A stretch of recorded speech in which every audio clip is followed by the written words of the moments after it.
Greetings, everyone. Welcome to the 190th session of the online Optom Learning Series, OOLS.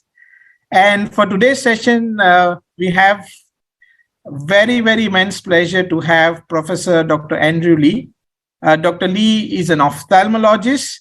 He is the MD at the Herb and Jean Lyman Centennial Chair in Ophthalmology, and also is the founding chairman of the Blanton Eye Institute, Department of Ophthalmology at the Houston Methodist Hospital in Houston, Texas. He is a professor of ophthalmology, neurology, and neurosurgery, and also adjunct professor, clinical professor at various institutes for the love of teaching he has towards the eye care industry. He has been associated with the American Academy of Ophthalmology as a member for over 25 years and has played leadership roles at the Academy as well as at the other national as well as international organizations. Dr. Lee has been invited for over 300 national and international medical meetings, has written over 500 peer-reviewed publications, and also has contributed 14 full textbooks as well. And to his credit, he also has 15 named lectures where he was invited to give his talks on his clinical expertise. A very interesting fact, I think, and where I met Dr. Andrew is on his YouTube channel, which is the Neuro Ophthalmology with Dr. Andrew Lee, where he has very short videos of each topic. And I would definitely recommend all of you to attend, go to his page, subscribe, because there are many interesting topics which he kind of tames it down to the level of understanding that anyone and everyone can understand about neuro-ophthalmology. He has been kind today. He's traveling, but he has recorded the session for us. But he's present with us to answer any queries, any questions. So please feel free, to put up your questions on the chat. He's there with us today to answer the questions on the chat, or we will be also taking some questions if you have at the end. So sit back and let us know. We are going to play a pre-recorded session, and let us know if you have any questions or any problems in the chat. So welcome, Dr. Andrew. I'm just gonna leave the screen time to you. So I am a neuro-ophthalmologist. You don't have to do neuro-op. You don't have to like neuro-op. You don't have to like me, but you have to RESPECT neuro-ophthalmology. You're about to find out what that means to me. And I'm going to cover for you that you really need to know. That what you want to know is, when does the patient need to go to the hospital? When can the patient go to a general ophthalmologist or a general neurologist or their primary care physician? And when can you wait for the next available appointment? The next available neuro-op appointment in Houston, Texas is about the same as in Atlanta, Georgia, or Washington, D.C., or Boston. The average is 3 months. And so, even if you don't like neuro-op, you're stuck with it, and you're stuck with me. And so that's why you're here, sharing this day with me. So hopefully at the end of this talk, you will know when to refer. So an optometrist needs to know 3 things: recognize, triage, refer.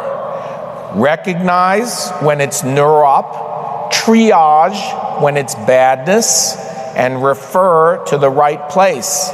There are 3 choices, and retina is not one of them.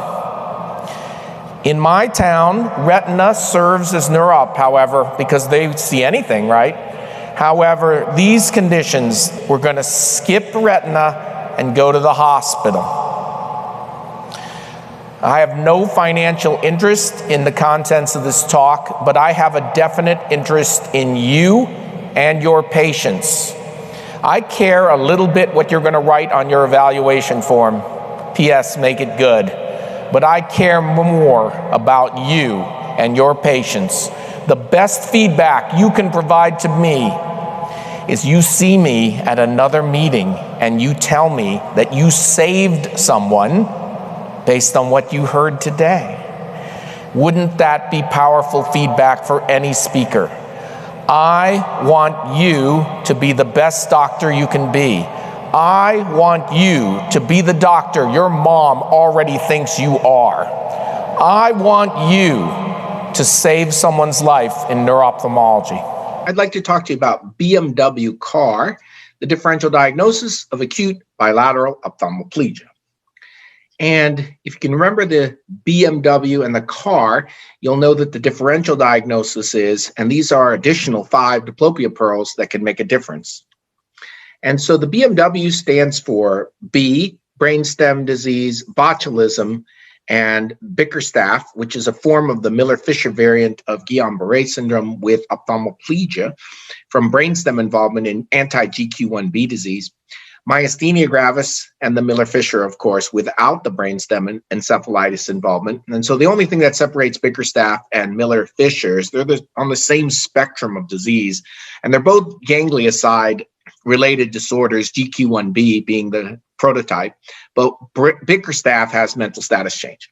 And Wernicke, as well as CAR, the carcinomatous meningitis, and the cavernous sinus. So if you remember BMW, brainstem, botulism, Bickerstaff, myasthenia, and Miller-Fisher, Wernicke, and the CAR, carcinomatous and cavernous sinus, I think you'll have a really good, strong differential diagnosis for acute bilateral ophthalmoplegia.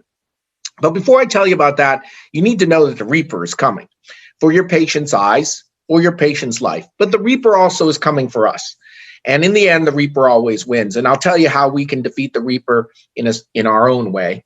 And the Reaper for professionals and doctors, especially ophthalmologists, is burnout. So the Reaper is coming for your very soul.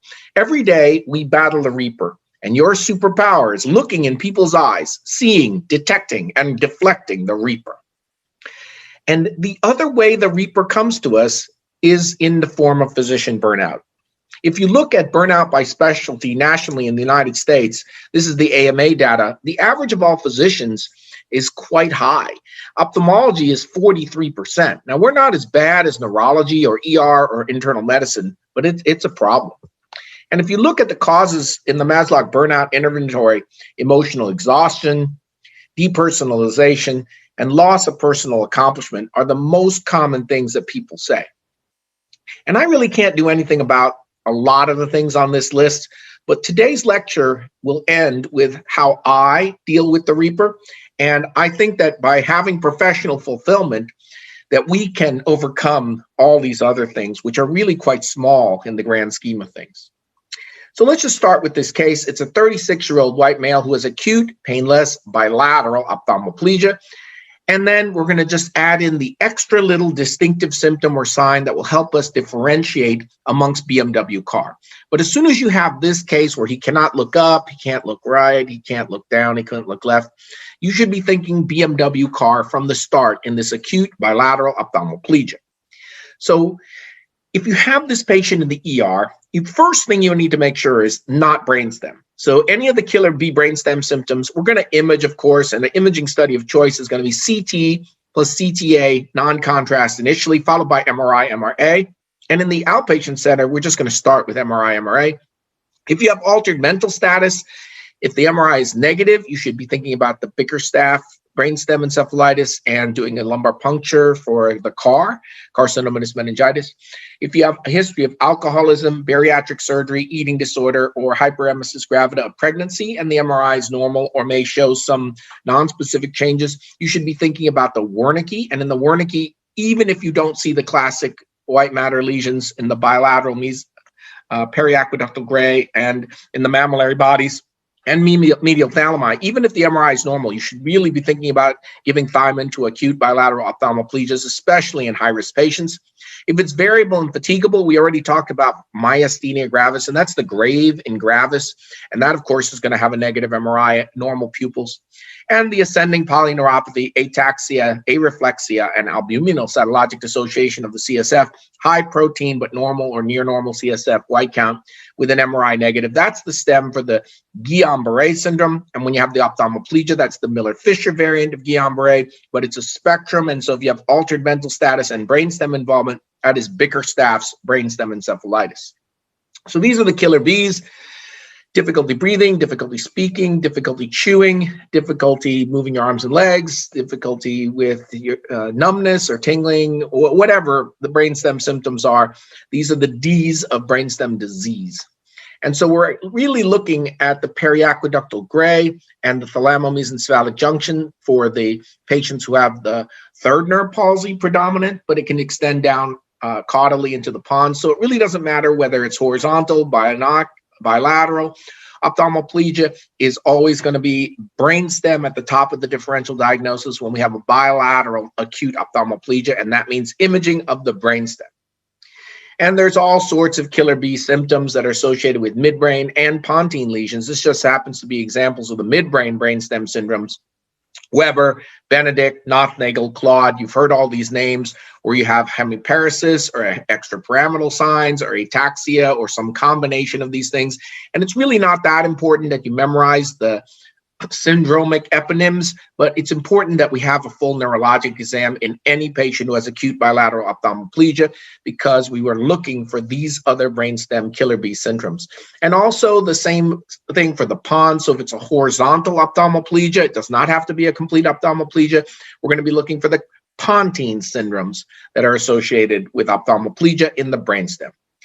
And it can look like a 1.5 syndrome. This is an adduction deficit here with an abducting dissociated horizontal nystagmus. It's named for the side of the medial rectus dysfunction. This is a 1.5 syndrome. And it can become a bilateral horizontal gaze palsy or a 1.5, or it can be paralytic pontine exotropia, or it can be a bilateral internuclear ophthalmoplegia, or any combination of these horizontal gaze problems. You still need to be thinking about BMW CAR. So if it's vertical, we're thinking about midbrain. If it's horizontal, we're thinking about pons. And of course, you got to check the other cranial nerves. So here this patient has a 7th, and also in A, you can see they look relatively straight, but then they can't have a horizontal gaze palsy. In B, they can't look to the right, and on gaze to the left, they have an internuclear ophthalmoplegia. Their up gaze is also decreased, and that's going to put the lesion right here in the brainstem in this diffusion weighted imaging. And the 7th is a tip-off that it's a pontine localization here, pontine, causing the 1.5 syndrome. If the pupil is involved, either a unilateral or bilateral fixed, non-reactive dilated pupil, again, you have to be thinking about brainstem and that pupil involvement. If it's bilateral, you have to think about botulism as well. So in myasthenia gravis, of course, you're not going to be involving the pupil. So if it's pupil spared, myasthenia rises to the top of the differential, especially with a negative MRI. But if their MRI is negative and it's bilateral, internal and external ophthalmoplegia, and the patient is awake and alert, you really should be thinking about botulism as the other B once the brainstem B is eliminated with imaging. So here's just a case of botulism. The patient's awake and alert. They have a complete external ophthalmoplegia with bilateral ptosis, but their pupil is dilated. You need to remember that there are different forms of botulism. Infant botulism, so don't give honey to babies because the spores can cause the botulism, or adult intestinal toxemia from foodborne botulism or wound botulism, and person-to-person transmission of botulism does not occur, and it tends to start in the muscles of the face and then spreads. So we've got an awake, alert patient with bilateral internal and external ophthalmoplegia with a risk factor for botulism and bilateral dilated pupils with a negative imaging study. You really should be thinking about botulism. Here's a case where you have a lesion in the cavernous sinus and it's extending bilaterally. This is also on CAR. So CAR is both carcinomatous meningitis and cavernous sinus involvement. And the PET scan, you can see the bilaterality of this metastatic lesion to the cavernous sinus. You should know that the ganglioside antibody disorders, both Bickerstaff's, Guillain-Barré syndrome, and Miller-Fisher variant are a spectrum from PNS to CNS involvement. In the Miller-Fisher variant, we have anti-GQ1B antibodies, which here's the GQ1B. It looks very similar to Campylobacter jejuni's glycoprotein. And so there's autoimmune molecular mimicry that leads to the production of anti-GQ1B antibody. And that presents with the classic ataxia, areflexia, albuminocytologic dissociation of Guillain-Barré, and an ascending polyneuropathy. Albuminocytologic dissociation means elevated CSF protein, but a normal or near normal CSF white count. And if you can just have the ophthalmoplegia, which is kind of like a Miller-Fisher variant without the rest of the Guillain-Barré syndrome. But once it gets into the reticular activating system and the reticular formation with impaired consciousness, even though it's the same disorder in terms of its pathogenesis, the anti-GQ1B antibody mimicked by the Campylobacter jejuni glycoprotein, impaired consciousness and altered mental status is what characterizes the Bickerstaff brainstem encephalitis. You should also be worried about Wernicke. Now, of course, Wernicke has imaging characteristics. You can see the hyper-intense bilateral symmetric involvement, medial thalami, periaqueductal gray, that is characterized by the Wernicke syndrome causing the ophthalmoplegia. And any patient who has encephalopathy, disorientation, indifference, inattentiveness, or any form of oculomotor dysfunction, including acute nystagmus, but particularly lateral rectus palsy, or any combination of those Pontine syndromes, INO, 1.5 syndrome, 6 nerve palsy with ataxia of gait and stance. If you see the white matter lesions, of course, it's so obvious that it's Wernicke, give the thiamine. But if MRI is normal, you still should give the thiamine, especially in those high-risk characteristic patients, alcoholism, hyperemesis gravida, bariatric surgery. So the differentiating feature between the Wernicke and the botulism is the botulism people are completely awake and alert, and the Wernicke people often have altered mental status. So that's one of the differentiating features is botulism preserves consciousness, Bickerstaff's and the Wernicke do not. Myasthenia doesn't involve the pupil.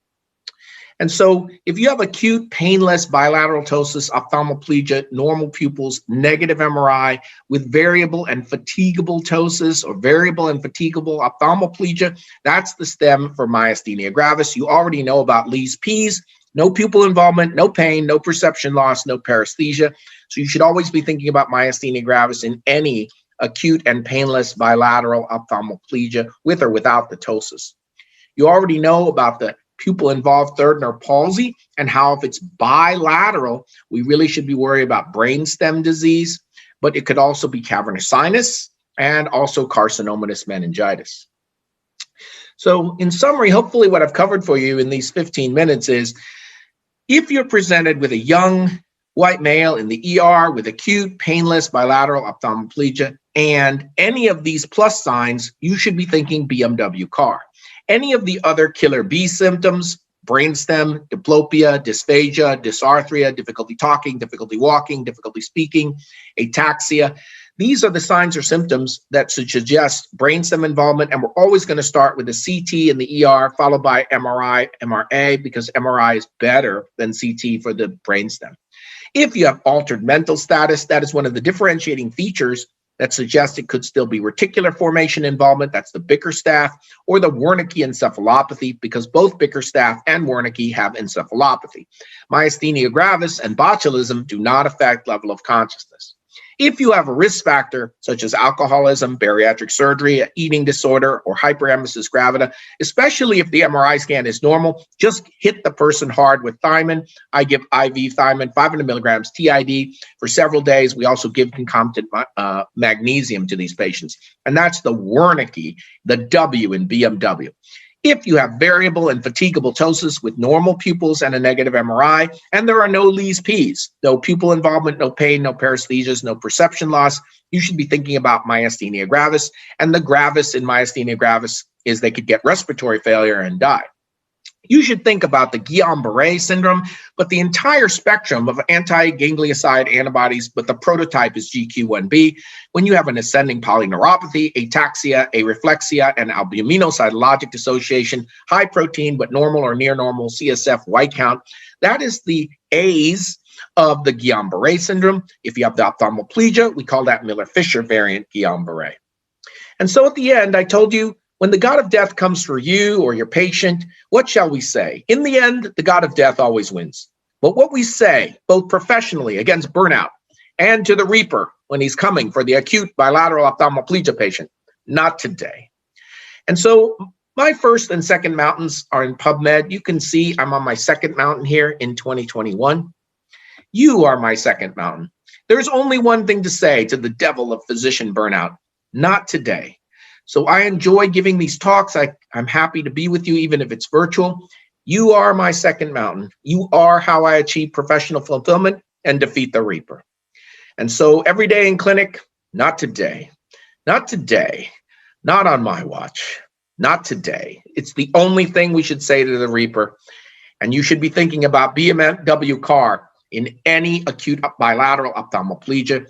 And if you just look at those plus differentiating features, I think you'll have a really great differential and be able to defeat the Reaper when he comes to visit you and your patient. My father would say the definition of a bad lecture is if he changes the channel. A good lecture changes your mind, and a great lecture changes your behavior. So hopefully I'll be changing your behavior in terms of diplopia, because what will happen if you don't make the diagnosis and the conditions I'm going to describe, I see dead people and blind people too. And as if death weren't enough, I love this sign. It says touching wires causes instant death, but there's also a $200 fine. Well, if the $200 fine is not the motivation, well, death certainly should be. So here's the overview: 5 dire diplopia scenarios.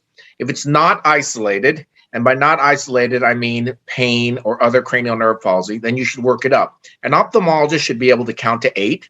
5, 6, 7, 8. Those are the cranial nerves that are in contiguous nature to each other. And so when you have a 3, a 4, you need to check the 5. When you have a 6, you have to check 5 and 7. And we have to at least get down to 8. If you have any other neurologic findings, weakness, numbness, headache, nystagmus, ataxia, if there's aberrancy during the regenerative phase, that's usually a compressive lesion, or if there's a history of cancer. When it's a third nerve palsy, you should be very worried about that. And if it's bilateral or progressive or acute and getting worse, then you have to worry about that. And if the pupil's involved, either a small pupil, that's the concomitant Horner syndrome, or a big pupil, that's third nerve palsy, or if there's a relative afferent pupillary defect. So here's a patient with acute diplopia and headache. Is this a dire diplopia? They're 55, they have new headache and diplopia, nausea, vomiting. The field shows a bitemporal hemianopsia, and they have a pupil-involved third nerve palsy at the same time. Well, this is a dire situation because we're getting both the afferent and the efferent system, the bitemporal hemianopsia from the suprasellar extension, but the lateral extension into the cavernous sinus is what is producing the third nerve palsy. And you can see here the hemorrhage surrounding this hypo-intense core, and my poor chiasm and cavernous sinus are feeling the afferent and efferent compression. This is a different patient. It's the last patient of the day. It's 4:55 p.m. on a Friday afternoon.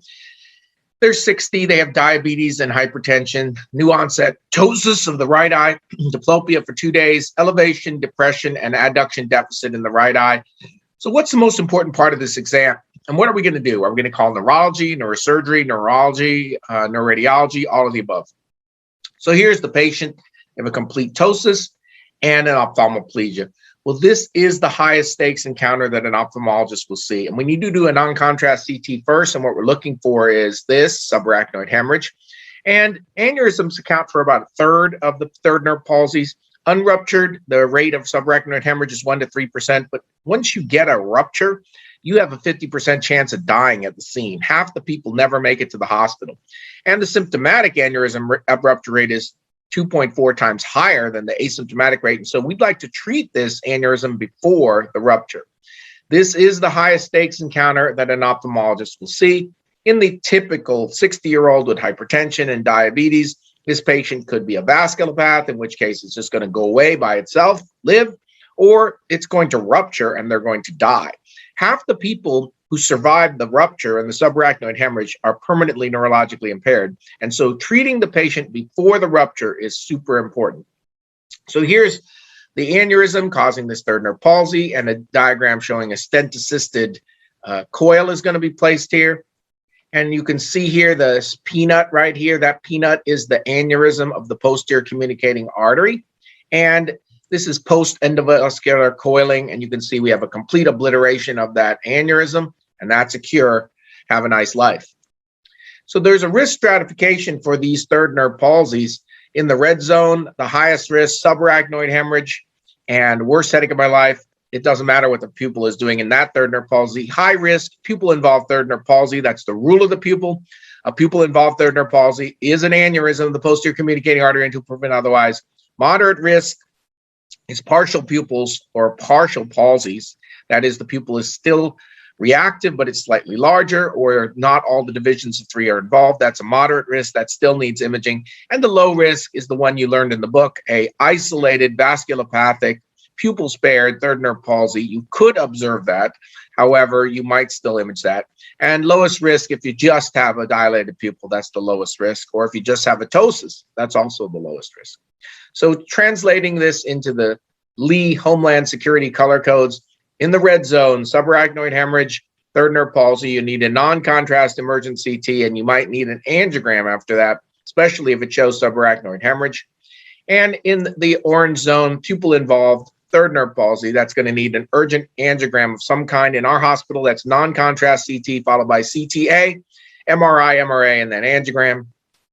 In the yellow zone is the moderate risk, partial palsy or partial pupil, CT, CTA, followed by MRI, MRA, and you might still need an angiogram in that setting, depending on how high your pretest probability of disease is. And in the blue zone, the vasculopath, complete pupil spared third nerve palsy, you might observe that, but no one would fault you for doing MRI, MRA in that setting. And then the green zone, a dilated pupil alone or just ptosis alone. I generally don't do imaging for third nerve palsy for those cases. Those are more likely to be adhestonic pupil or pharmacologic dilation. And for the ptosis, it's much more likely to be a benign form like levator dehiscence or myasthenia. Those are the lowest risks. And so the key question is, when you're dealing with a third nerve palsy in a diabetic patient, such as in our case, you're asking yourself, do I need to work this up? Is this a diabetic third?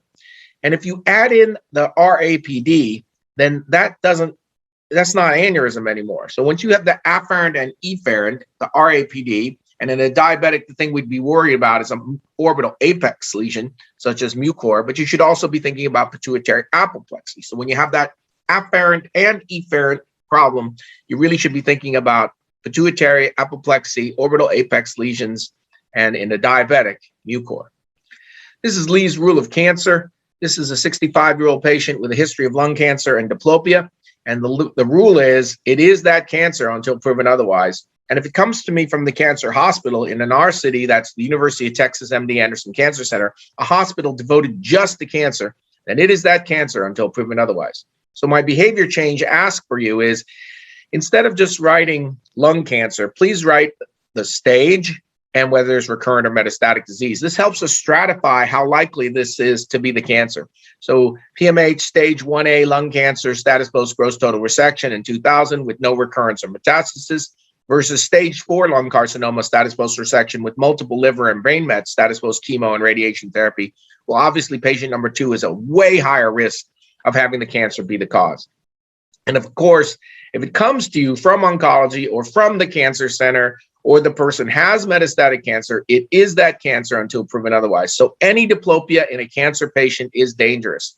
So Lee's rule of cancer, if the chief complaint is any age old patient with a history of cancer, insert cancer, and any neuroophthalmic complaint, it is that cancer until proven otherwise.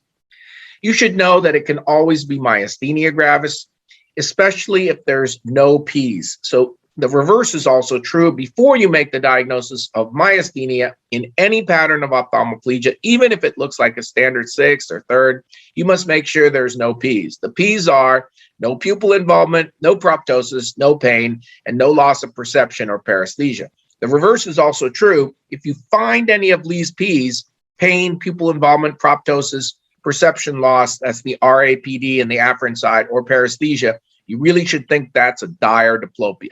So Lee's P's equals A, not myasthenia, but B, it's something bad and that you should work it up. In addition, you need to have emergent imaging if it's bilateral and progressive. Bilateral and progressive is a big problem. And once you add in the Lee's P's, the pupil involved, a small pupil, that's the Horner syndrome, or a big pupil, that's the pupil involved third nerve palsy, that is also a big problem. I want to end with one example of this bilateral and progressive and how dangerous it is. The case is called, his name is Andrew. It's a 33-year-old white male with transient dizziness, blurry vision, followed by loss of consciousnness after watching bungee jumping at the Iowa State Fair. So he was doing this 2 hours. Wow. Wow. On regaining consciousness, bilateral ptosis and exotropia, eyes turned out. Non-contrast CT and ER was normal. MRI with contrast was quote unquote normal. He's about to be discharged. However, he developed the top of the basilar system syndrome and was given intravascular TPA because he actually had a vertebral dissection. He got locked in. He recovered slowly. He walked out of the hospital and he wrote a book about his own experience called One Fine Day. It's written up in ophthalmology as a neuro-ophthalmic emergency. Years later, I received a phone call from this patient. Hey, Dr. Lee, you don't remember me probably, but I had a stroke at age 33 and you helped me at Iowa. Sure, I remember you. I was just calling to let you know I went back to college. I got married and now I have a new baby. His name is Andrew. Me, that's so great. Congratulations. No, Dr. Lee, you don't understand. His name is Andrew. So in summary, these are the 5 dire diplopia scenarios that I hope that will make a behavior change for you in your clinic. You need to make sure it's not isolated or that it is isolated.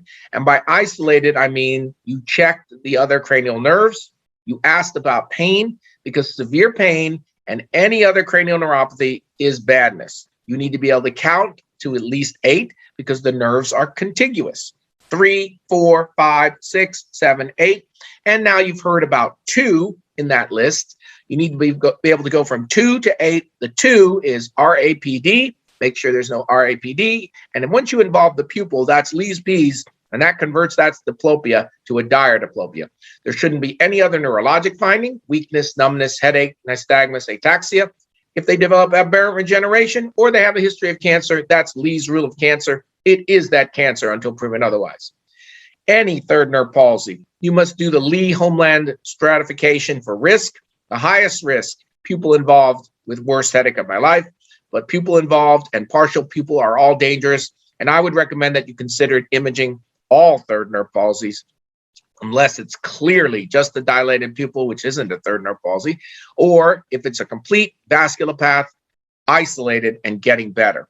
Even that one, you might still consider imaging. Our imaging study of choice, non-contrast CT in the beginning for subarachnoid hemorrhage, followed by contrast CTA. And if it's negative, you still need an MRA after that because MRI is better for the non-aneurysmal causes of third nerve palsy. If it's acute, bilateral, or progressive, you need to worry. And in the acute setting, you must ensure that it gets better or document that it's getting worse. If it's getting worse, image it. And Lees-Pease, if the pupil's involved, and if you have anoscoria, small pupil, Horner syndrome, or big pupil, third nerve palsy, or you have RAPD, big pupil equals big problem. And I'm going to be talking today about optic neuritis, the good, the bad, and the ugly. The good, of course, is demyelinating optic neuritis from multiple sclerosis or idiopathic. Myelin oligodendrocytic glycoprotein is the bad, and neuromyelitis optica is, of course, the ugly. You need to know a little bit about these conditions so that you can make the differentiation between the good prognosis, optic neuritis from MS, and the ugly, which is neuromyelitis optica. In 1978, I was a high school student and I wanted to be a doctor. My second choice was Jedi Knight. And at the end, I'll tell you how I try and be the mentor that I needed when I was young. And the reality is, you have a superpower. I wanted to be a doctor, but I wanted to have this superpower and be a spaceman. It turns out that superpowers are real. The power to detect disease and death by looking in people's eyes is a real Jedi superpower. And with this great power, however, comes great responsibility. It is the Force. And so the second message of my talk is making sure that you use your power wisely. Because you're a doctor first, an ophthalmologist second, and a vitreoretinal surgeon or refractive surgeon third. And the reason it's important is you need to know about MOG and NMO because it could be good because optic neuritis gets better. It could be bad because it could be MOG, myelin oligodendrocytic glycoprotein, which needs IV steroids and is often steroid responsive. And you might require immunosuppression, but you definitely need immunosuppression if you have NMO, which can blind you from the myelitis or paralyze you from the optic neuritis and the myelitis. And so my dad's rule of ducks, if it quacks like a duck and looks like a duck and flies like a duck, well, it's probably a duck. So here's the good. This is a typical prototype for optic neuritis, a 20-year-old white female with acute unilateral loss of vision, a relative afferent pupillary defect, pain with eye movement, and a normal fundus. The patient sees nothing, the doctor sees nothing, there's nothing to see. You give the intravenous steroids and they get better. And the MRI scan shows the demyelinating white matter lesions. And so that's a little bit bad because it could be multiple sclerosis. However, they need neurology to talk to them about immune modulator therapy. The bad news is if the MRI is normal, it could still be NMO or MLG. So it's both good news and bad news if the MRI does not show the demyelinating white matter lesions of MS. And you know from the optic neuritis treatment trial, you can see the 3 treatment arms: methylprednisolone, intravenous, placebo, oral, and oral prednisone. Intravenous steroids got better quicker, but all the groups recover. And that's the same for both visual field and visual acuity. Everybody recovers. However, prednisone in oral conventional doses is not recommended because it increased the rate of new attacks in the fellow eye. And the cumulative probability of clinically definite MS by treatment group in the first 2 years was higher in the oral or the placebo arm than intravenous steroids. At year 5, this effect did not persist. And so we need an MRI of the head and orbit with gadolinium. That was not seen in the optic neuritis treatment trial because we really didn't have these studies. This is fat suppressed. And what we're looking for is a short segment of orbital enhancement in typical MS. So if you don't give the fat suppression, you can't see this little bit of enhancement, and that's really important. So with fat suppression, we can eliminate the bright fat on T1 and see the gadolinium enhancing optic nerve. And if you look at enhancement of the optic nerve in multiple sclerosis, 96% of patients have some degree of enhancement. So if there's no enhancement, that's bad. And if there's extensive enhancement, that's also bad. But no enhancement, you really should be thinking about the different diagnoses here. And as I said, if it walks like a duck and swims like a duck, and that duck in this case is optic neuritis, well, you know what to do. However, if you have a patient who's immunosuppressed or who has fever, that's very atypical for optic neuritis. And so you should be thinking about the bad things this could be. If we see bilateral or chiasmal enhancement, you really should be thinking about non-typical optic neuritis, including NMO and MLG. And you can see the chiasmal and pre-chiasmal segment enhancement here. If we have enhancement and enlargement of the nerve, that's also a very atypical feature. And if we see the enhancement go outside of the nerve itself into the fat or into the sheath, that's also a risk factor that this is an antibody-mediated optic neuropathy. So into the sheath or into the fat is bad. And what if the brain MRI is normal? So the good part is if it's demyelinating white matter lesions, even though that's bad, that suggests it's MS, but it could be ugly, NMO, if it's normal or if the white matter lesions are not typical for multiple sclerosis. So here's the atypical presentation: a 60 rather than 20-year-old, a non-white patient, for example, Afro-Caribbean or African-American. And in your part of the world, it may be that your endemic populations are more at risk for NMO depending on where you live. Acute rather than unilateral loss of vision, no RAPD because it's bilateral, and that cancels out the R. Or if you have severe pain, these are all big red flags that it's not a duck. If the disc is swollen as opposed to normal, because typically it's a retrobulbar optic neuritis, that's also bad. Or if it doesn't respond to corticosteroid therapy. So it's not a duck if it's bilateral, non-improving, progressive, or if there's disc edema. And you should know that the immunology of MLG and NMO is different than MS. In both anti-MLG related disease and anti-NMO aquaporin 4 antibody-mediated disease, the attack is on the myelin, but in NMO, the attack is compounded by astrocytic death created by complement activation in the membrane attack complex, and that leads to death of astrocytes. And so both MOG and NMO are antibody-mediated and are bad, but NMO is really ugly. NMO disproportionately affects African Americans, Afro-Caribbeans, Asians, and the Asian form of MS is more likely to look like and act like NMO. Of course, women are more common in both disorders, but especially NMO. And most NMO patients are misdiagnosed initially as MS. If you look at MS, it's found in every region of the world, but it's higher in the northern latitudes and in the same latitude in the southern hemisphere, Australia, New Zealand, not much in the equatorial regions. And amazingly, that also corresponds to wine production. So if you have good wine in the northern hemisphere or in the southern hemisphere, including Australian Shiraz and New Zealand Sauvignon Blanc, or even South African Chenin Blanc, Argentinian Malbec, these countries in the southern hemisphere and the same latitude in the northern hemisphere have MS. And so if your patient or your patients are from these equatorial regions, you really should be thinking about NMO. And this is a world map showing the prevalence of NMO worldwide. You can see it is higher in the equatorial regions, even though it has a worldwide prevalence. In the USA, it's 11 per 100,000, but for Afro-Caribbeans, it may be 10 in 100,000. And so we're going to be looking for those atypical quacking on the MRI scan of this duct, which is enhancement in the sheath, as in this case, or the enhancement extends out into the fat. And that is the marker of myelin oligodendrocytic glycoprotein, which is a much more aggressive antibody-mediated inflammatory optic neuropathy. It's not as bad as the ugly thing, NMO, but it can be. And so neuromyelitis optica, it doesn't quack right. First of all, the MRI is usually normal or shows non-typical demyelinating lesions. The optic neuritis is bilateral, sequential, or simultaneous. And if you have the myelitis, the transverse myelitis, that's way more dangerous, especially if you have 3 vertebral segments of longitudinal enhancement. Of course, the aquaporin 4 antibody for NMO is positive, and these optic neuritis patients tend not to recover. It's bilateral, and then the brain MRI can be normal, and that is both good news and bad news. If you have a CSF pleocytosis of greater than 50 white cells, that's also suggestive that you might be dealing with NMO. And so on the MRI scan, we need that head, orbit, gadolinium, and fat suppression to look for this short segment of enhancement, which is the typical feature radiographically of MS-related optic neuritis. But when you have bilateral chiasmal involvement or longitudinally extensive disease, that is the marker that it is NMO or MOG. So here are some examples of chiasmal enhancement, as well as the longitudinally extensive greater than 3 vertebral segments of enhancement or T2 change in the spine, suggesting that this is myelitis from neuromyelitis optica.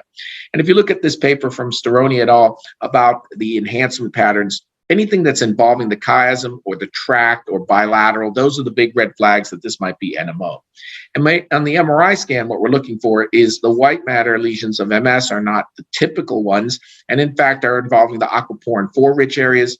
That's the subependymal layers, the area postrema, and of course the spine. And the target is aquaporin 4 channel at the astrocyte foot process. And so when we have that vertebral longitudinally extensive enhancement, that's rare in MS, and you really should be thinking about NMO. And if you look at the path of these lesions, it's much more aggressive, active demyelination, macrophages, necrotic debris, and the attack involves the membrane attack complex, and that makes it a lot more dangerous. And so when do I order the NMO antibody? Non-recovering optic neuritis, less than 2200 vision at onset, bilateral, simultaneous, or sequential is a big red flag if it's recurrent, and if the brain MRI scan is not typical for MS. The atypical quacking of the duct, the MRI scan is normal, or the lumbar puncture shows CSF pleocytosis greater than 50 white cells. And of course, if you have transverse myelitis, all of these scenarios, we're going to be ordering both NMO and MOG. And so if you look at this Mayo Clinic's slide, I definitely order it on vertebral 3 longitudinal segment disease, multiple recurrent episodes or non-recovering optic neuritis or bilateral simultaneous, especially if the chiasm is enhancing. I do order it on single episode optic neuritis and short spinal cord lesions if the MRI of the brain is not typical for MS, because it changes the outcome. And so if you look at the cumulative survival in the Kaplan-Meier after transverse myelitis or optic neuritis, at time 0, this person is only seeing ophthalmology. If you're NMO negative, fine, that's a duck, quacks like a duck, flies like a duck, treat it with intravenous steroids, it gets better. And you have to worry about MS in that patient. However, if the MRI is normal or any of the other features that I told you that are atypical, if you don't do anything, a transverse myelitis event is going to occur in 40% of the people within the first year, and a recurrent optic neuritis event is going to occur within 2 years in 80% of the people. And so the cumulative survival defined in terms of an NMO-related transverse myelitis or recurrent optic neuritis event is quite high untreated. And so if you look again at NMO seronegative patients against seropositive patients for the development of transverse myelitis, this is paralysis, you can see a very large proportion of the people, if you wait long enough, are going to get a transverse myelitis event, and that's paralysis and even death. And so we need to make sure we make the diagnosis at time 0. So in summary, you should be testing for MOG and the NMO antibodies, which is the aquaporin 4 antibody and NMO, in the post-optic neuritis treatment trial era, because it could be good. The optic neuritis will get better if the MRI scan is normal. That's idiopathic optic neuritis. You're looking for a short segment of enhancement. However, it could be bad if it's in the sheath or into the fat. You'd be thinking about MOG. and NMO. If it's longitudinally extensive in the spine or longitudinally extensive in the brain, you should be thinking about the NMO. And longitudinally enhancing lesions more than half the segment of the optic nerve is generally what we consider that. And that could be ugly because NMO can blind you. And without treatment, if you're aquaporin 4 positive NMO, you're going to get a transverse myelitis or a recurrent optic neuritis. And we need immunosuppressive agent, not immunomodulatory agent for those patients. I told you in 1978 that I wanted to be a doctor. And my second choice was Jedi Knight. It turns out I get to do both. And so in the post-optic neuritis treatment trial era, you need to know that it could be good. Optic neuritis from MS or idiopathic, we give that intravenous steroids. Even though the optic neuritis treatment trial says you could give nothing, placebo, please don't give oral steroids in that setting because that increased the rate of recurrence. It could be bad if the MRI shows white matter lesions of MS, but at least you have a diagnosis. We start immunomodulatory therapy on those patients. And it could be ugly if the MRI shows either aquaporin 4 rich areas of involvement on the MRI or not typical demyelinating white matter lesions, or if the patient has myelitis or longitudinally extensive enhancement of the optic nerve, or involvement of the chiasm, or 3 vertebral segments in the spinal cord. All of those could be really ugly. Of the two, MOG is less severe, responds to steroid quicker, but NMO could be really ugly, and that'll paralyze you or blind you, and we need immunosuppressive therapy for those patients, not immunomodulatory therapy. And so the bottom line is, in the post-optic neuritis treatment trial era, some of the things we learned, that you don't have to give steroids, that you don't have to give intravenous, that you don't have to do any further testing. All of those things have been turned upside down in the post-NMO and MOG era. And I would recommend that you considering ordering both NMO and MOG if it doesn't quack like a duck. And I thank you for your time and attention. Did cover a lot of important topics which we really need to consider in terms of neuro-optometry and neuro-ophthalmology when it comes to looking at patients. And I like the way you explain the signs, symptoms, and relating to it and having a patient example as well, so we could relate. So thank you so much for doing that. Yeah. Thanks for having me. So I'm just going to put in the first question here. So first question came in really was asking about the patients who have Parkinson's and what should we be doing about it. But most importantly, asking that the patient had complaints about fluctuating vision, if I may put it in an easier terms, that the vision is clearer in the afternoon and then blurrier in some other times as well. What are your takes on these kind of patients and any key important points, Dr. Lee, you would want to give us for these patients? Sure. So Parkinson's disease is a primary motor dysfunction. So they often have this pill rolling tremor. They have bradykinesia. They're very slow moving and they're a little bit hunched over like this. And their speech might be slow as well. So because it's a motor dysfunction, the thing that the patients complain about are usually related to that. So it's like not blinking enough. And so dry eye is the most common thing that we see causing this transient blurry vision, especially if it's worse throughout the day or the end through the day. So those people we would like to use the pinhole on to see if it's refractive and give them some teardrops as a trial, and then keep a diary. Is it helping or not helping to use the pinhole and the teardrops? And that will prove that it's not something more serious, but that it is directly related to the Parkinson's disease from dry eye.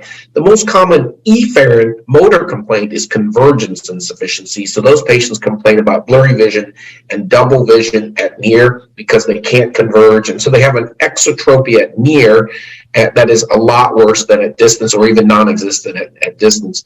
The main pearl I would leave you with for Parkinson's is don't give those patients bifocals or trifocals or progressive lenses because they're not going to be able to use it properly because they have motor dysfunction. And more importantly, they might be more prone to fall down. And if you're an elderly Parkinson's person, you're going to fall down. In addition, they're stooped over in their posture, so the eyeglasses tend to roll down their nose like this, and so they can't even use the bifocal segment if you give it to them. So those would be the main things with Parkinson's disease to remember. That's right. Thank you so much for that clarification and your suggestions.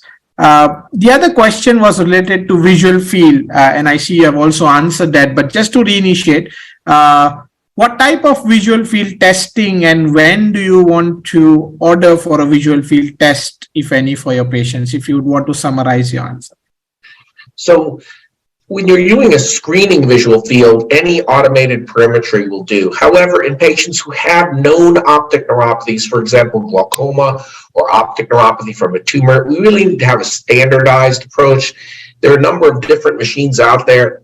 In the United States, in my practice, we happen to be using the Humphrey visual field, and a 24-2 field is probably good enough. We use the CETA standard for that.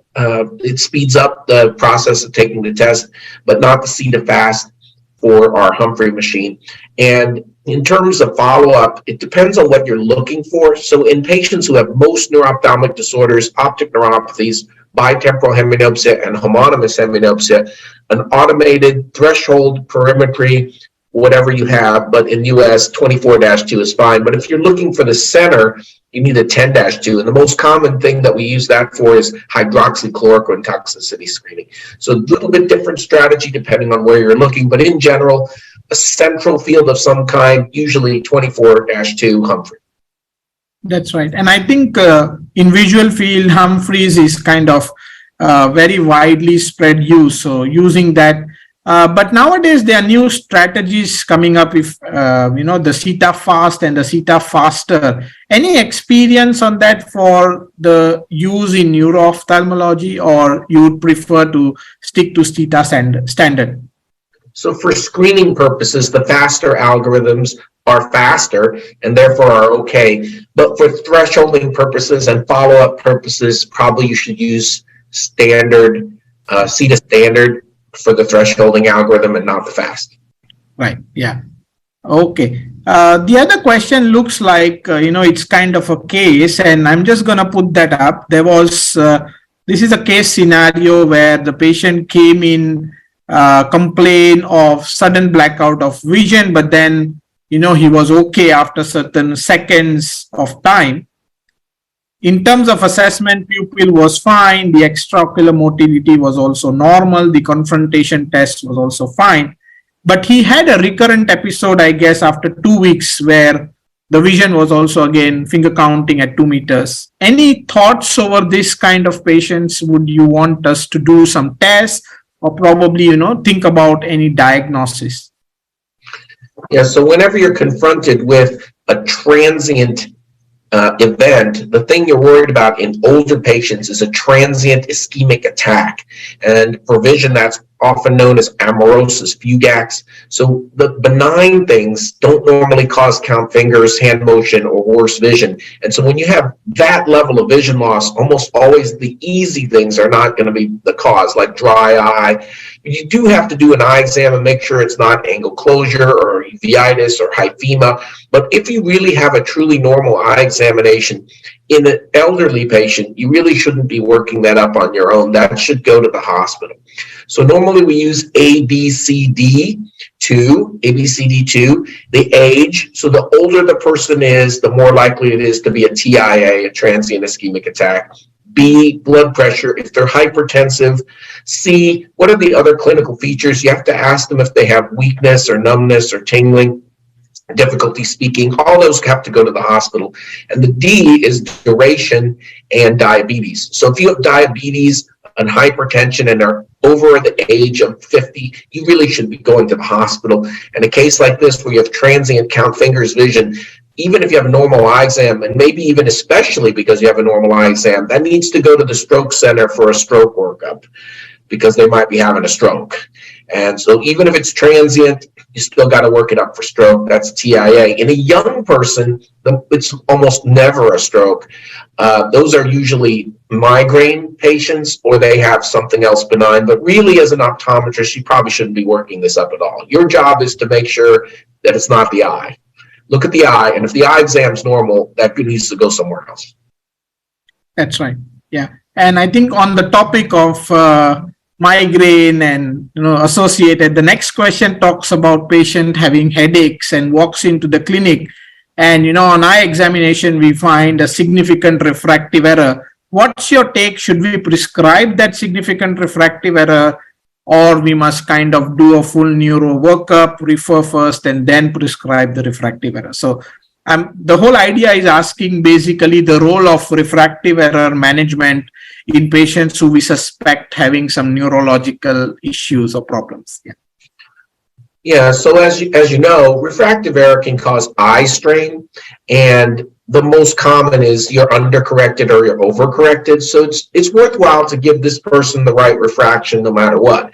However, it's the severity of the headache and the location that determine whether that needs to see someone else. So refractive error can cause eye strain and can cause eye pain, but it really can't cause severe headache. So if they are severe headache, worst headache of my life, increasing frequency or severity, then it actually doesn't matter what the refractive error is, that needs to see somebody else.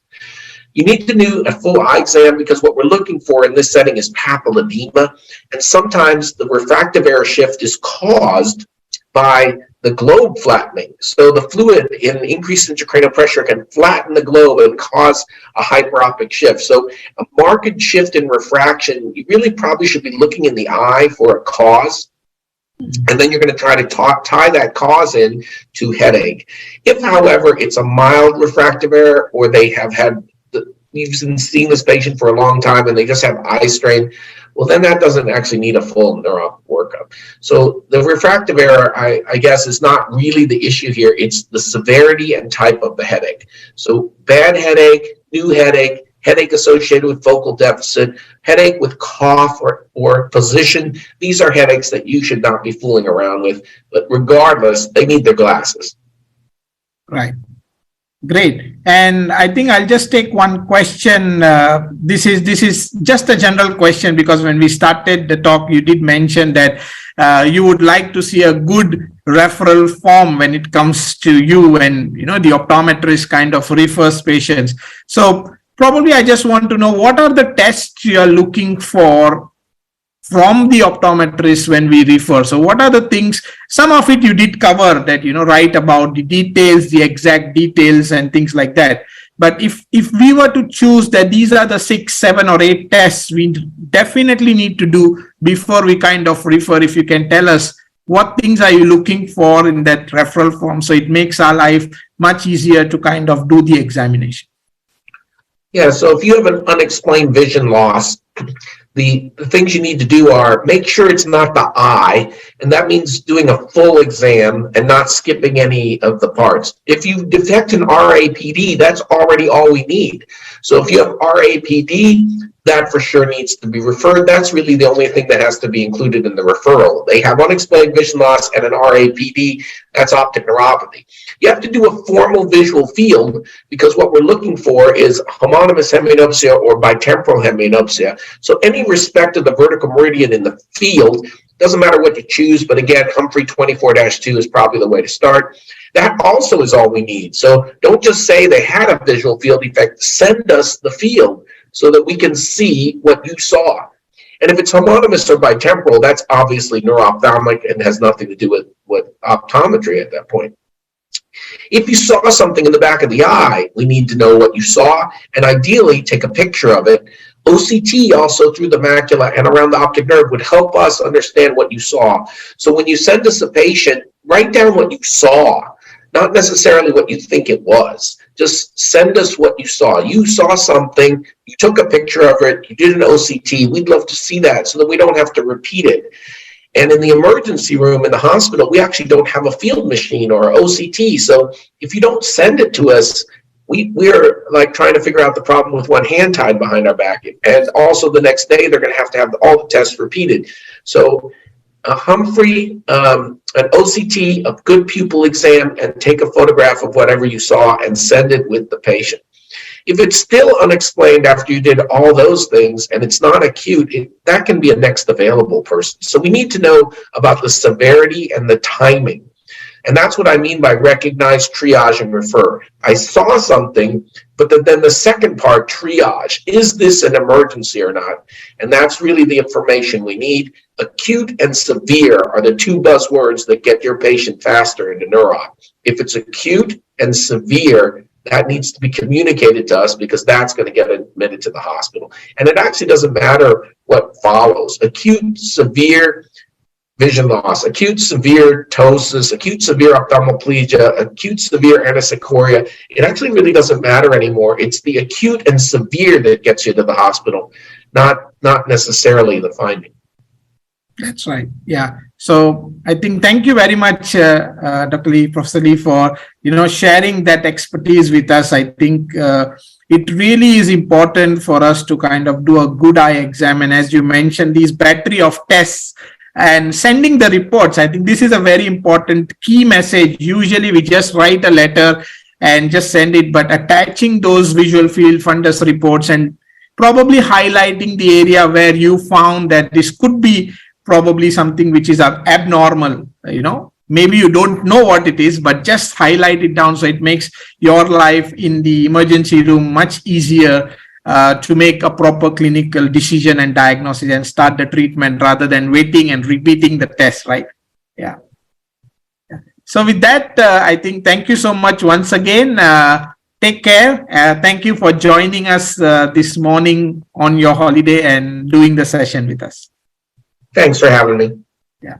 We are also sharing the YouTube channel link for Professor Lee's YouTube channel as well. That is something which I would highly recommend if you are interested in neuro. As I was mentioning in the beginning, he has short clip videos explaining small things which are really very basic and very easy to understand. And mark my words, you will enjoy that small 15, 16, 20 minutes videos, and that will make your life much easier. So thank you very much for joining in today. We do have session planned next weekend. Until then, take care, be safe, and hope to see you next week.